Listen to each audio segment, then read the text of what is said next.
We go to the next speaker. It's Raphael. So Raphael, if you would like to turn your camera on, please. Sure.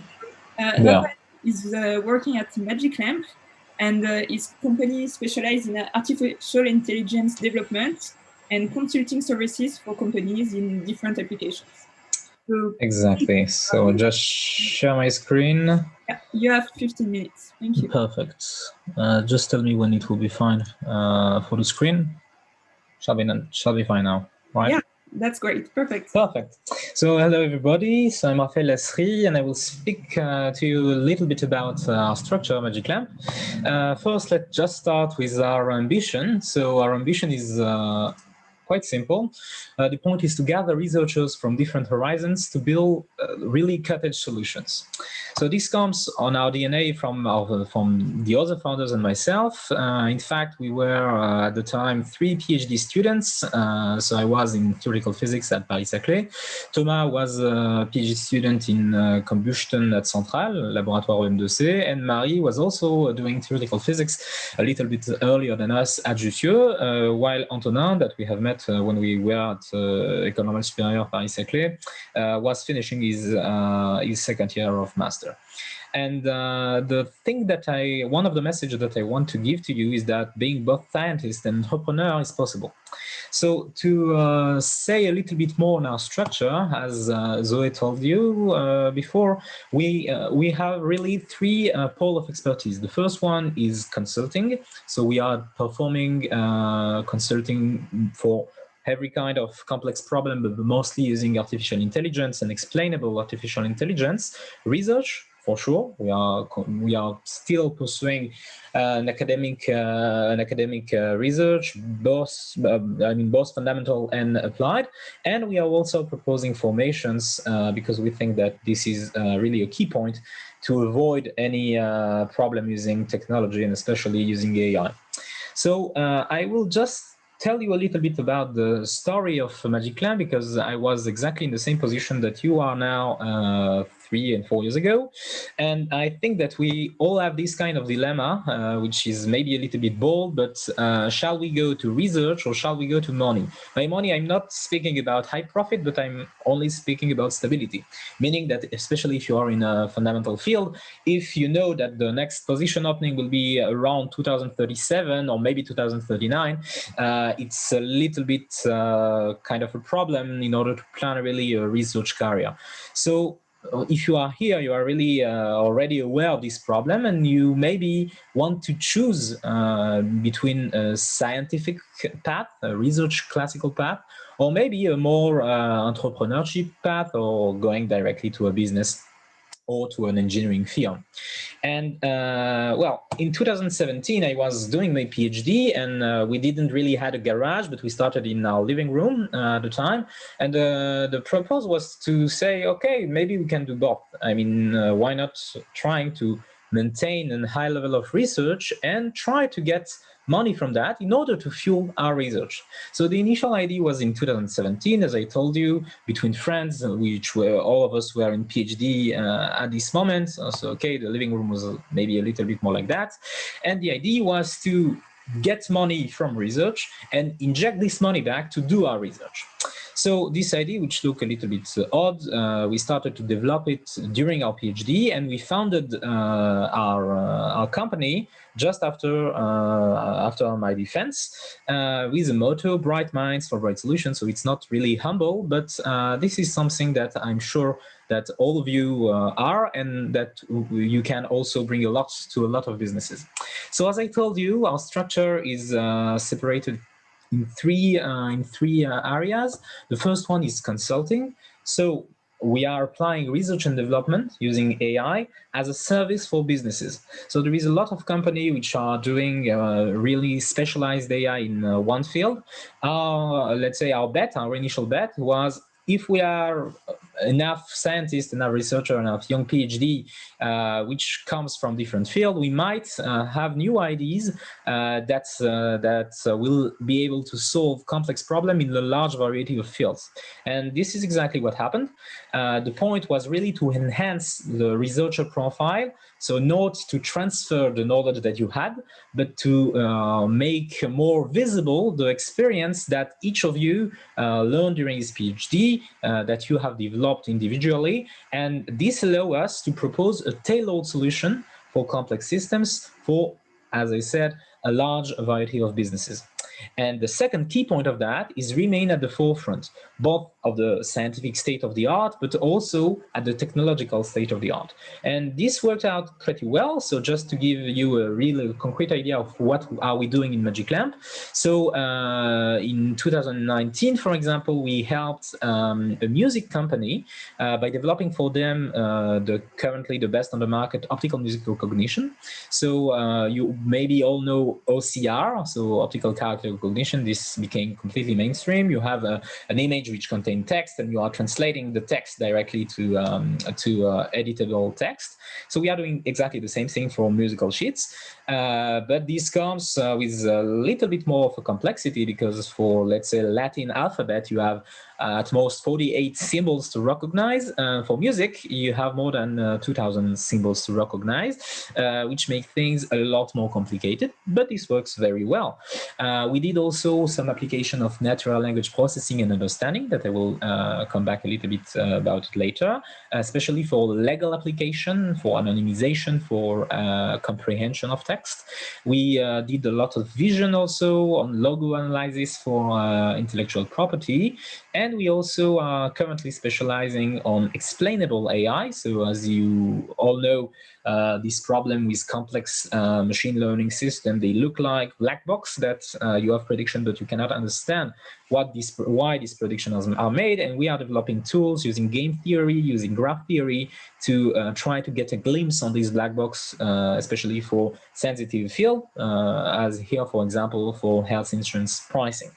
So on the day-to-day, this consulting operation, as I told you, for example, is OMR, so optical musical recognition, meaning that we are working together with our clients. We are forming a group of scientists from Magic Lamp, which work together, which comes also from different horizons. For example, there is technology which comes from bioinformatics that we have used to perform this OMR.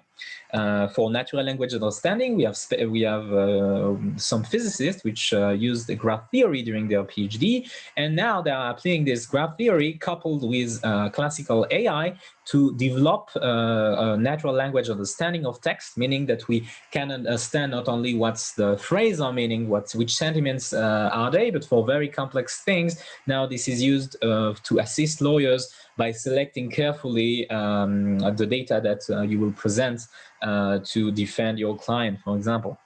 Our second activity, so the consulting is, let's be honest, it's the part which gives us the possibility to get some money from our client, and we are injecting back this money to research and development projects.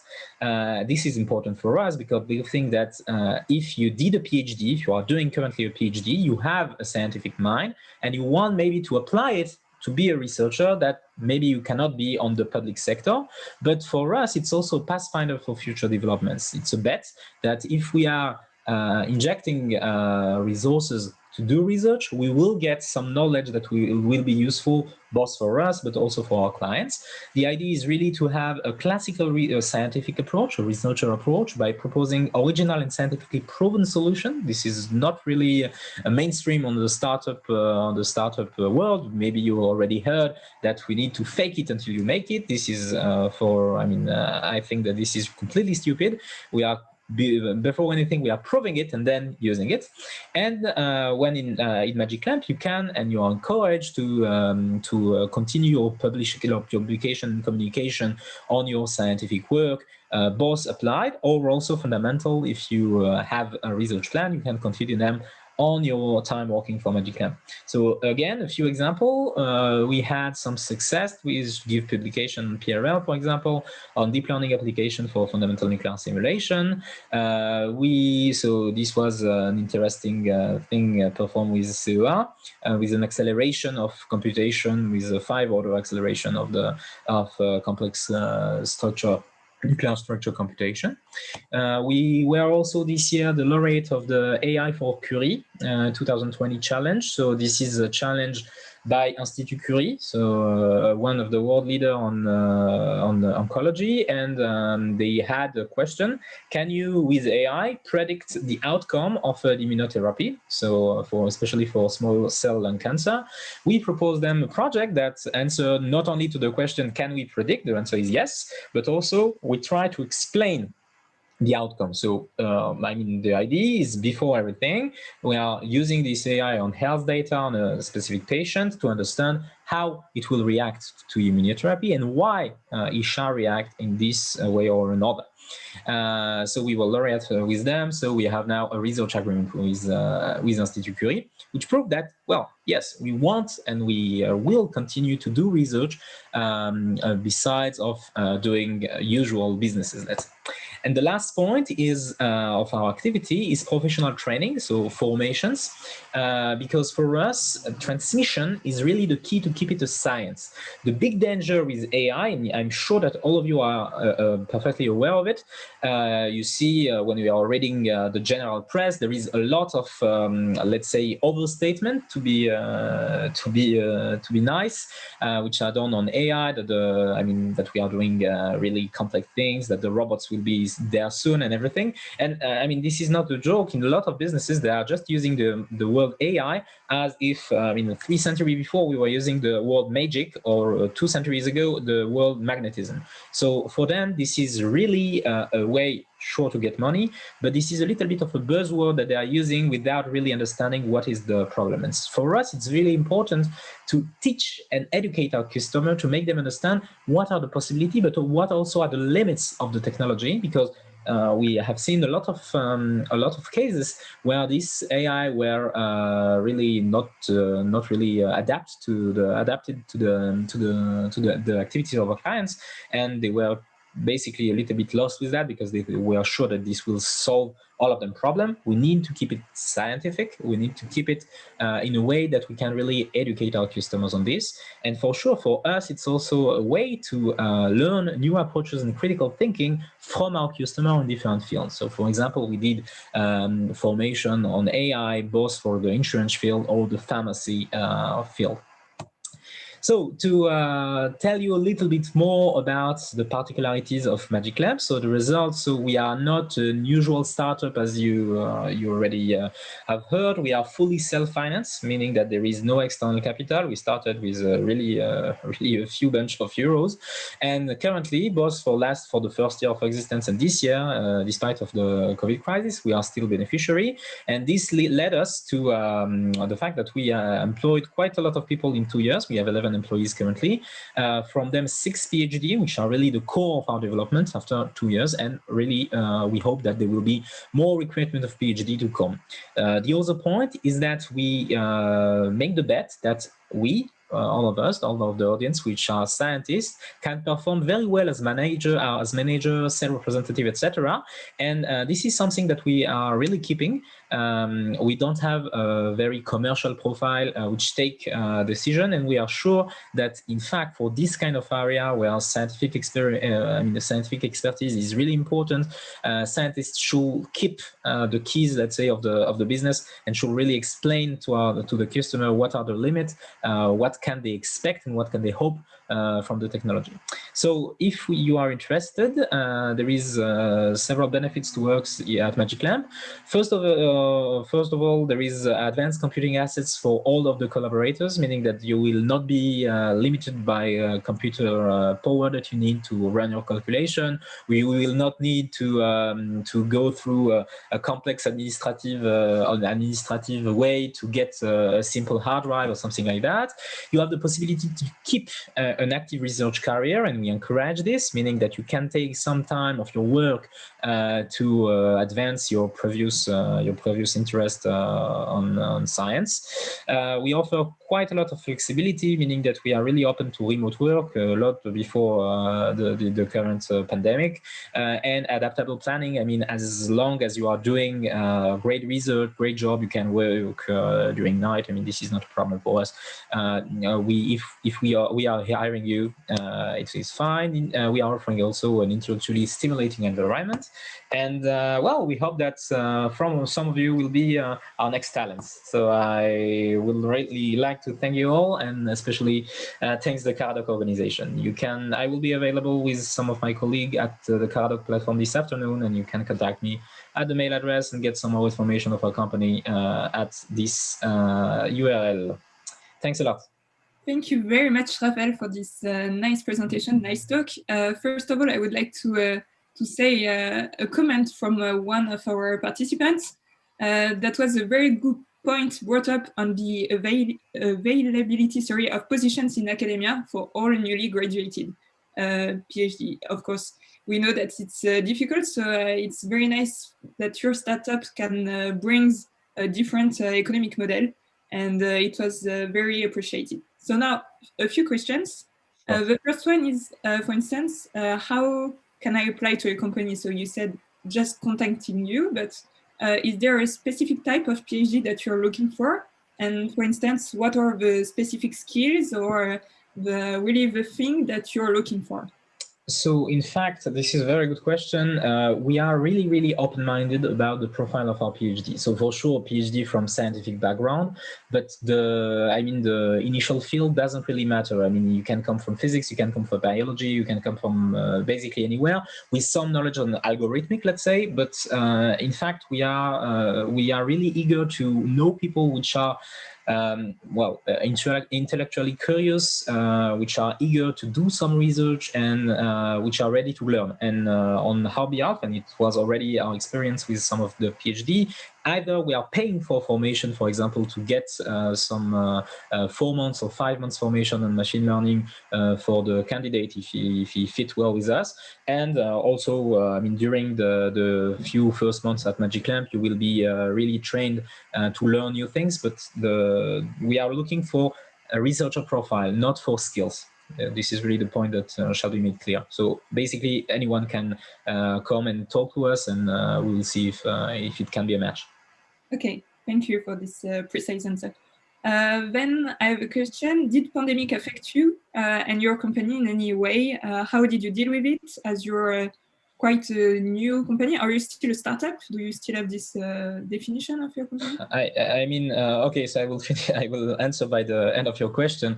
I don't really know. I mean, initially a startup was a model which was able to scale up. So I hope that we will remain a startup, but you know that currently basically anything which look like a little bit of technological or innovative is named a startup. So we are not in the second definition, but in the first one, yes.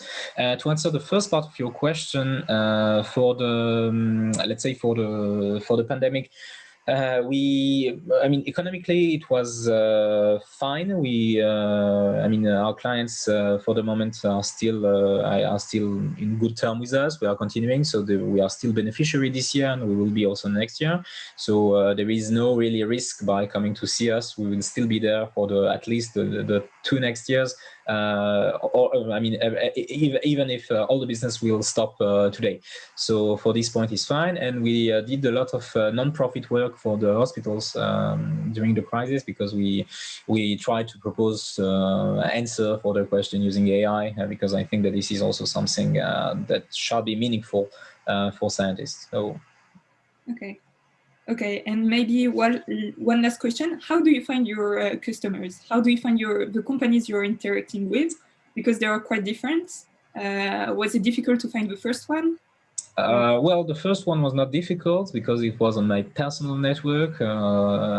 Something that I want really to say also to all the PhD students: believe on yourself. You really are talented, and you will find a position, maybe not in academia, but you will find interesting position. But try and do networking. This is really fundamental. I did, and this is the way that we find our first customers. And then the other customers, it's either from the network or far network. It might propagate a little bit like that. Also events that are organized for, business fairs. You can find some companies, international fairs also, and and basically that's it. I mean, this is the most important way to get customers in this field. Okay, thank you very much. I think we'll stop here. Thank you again.